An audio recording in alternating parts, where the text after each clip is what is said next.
a noisy cook. For Anita Stevens and her son Matt, where's that Alfredo sauce? the routine of daily chores is cherished time together.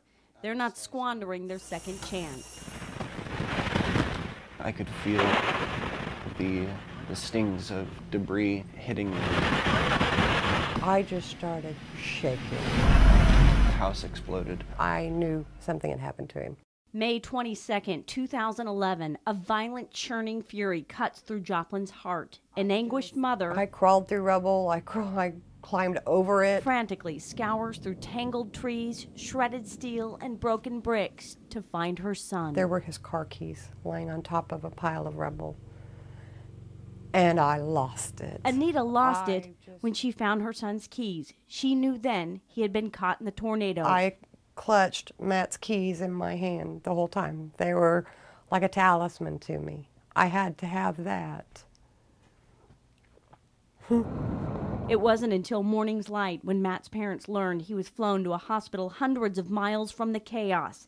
They raced to his bedside. We walked in his room, and I took one look at him, and I said, "That's not my son." He was unrecognizable. His whole entire body was swollen 2 to 3 times what it normally is. It was Matt, kept under a medically induced coma to ease the trauma from all the surgeries he would endure. We are so lucky because we didn't lose our son. We were one of the lucky ones.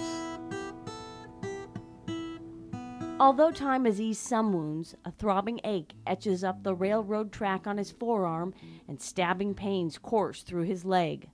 When Matt still lingered in a coma, his parents were warned that he'd be dragging a lifeless limb. We had to make one of the hardest decisions. Matt could live in constant agony or amputation above the knee. Those jabbing pains he feels occasionally are phantom ones. Matt's left limb was amputated on his 5th day in the hospital. My husband told me, he said, "I'm going to sign the consent papers. I don't want him waking up and then being mad at you if you sign them." He said, "I'll take the brunt." Dark were the days, the nights were wild. Coming to terms with reality is an ever-shifting tempo. Matt grapples not only with physical, but also emotional wounds from that night. Bad days are 10 times worse, good days are 10 times better. The fierce winds hurled Matt into a tree dozens of yards away from his home. He managed to crawl through the debris to scream for help. It is the thought of those who rush to his side that leaves his heart aching. I wouldn't be able to find the words. I don't know how to tell him thank you so much for saving my life.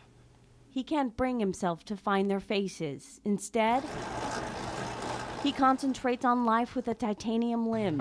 He pushes through physical therapy, determined to master the joys he and his dad once shared. I needed to keep going. There's a rhythm to moving forward, but like that spring night a year ago, the pace How you doing?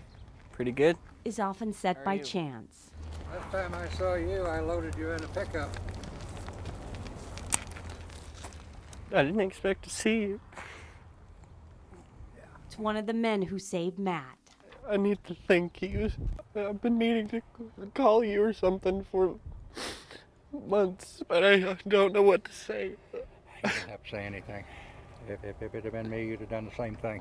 So the only thing I can tell you is my eyes could not, my mind couldn't comprehend what my eyes saw, and it still can't. Matt didn't mention losing a limb. He thanked him for saving his life. I'm glad to see you. Glad to see you.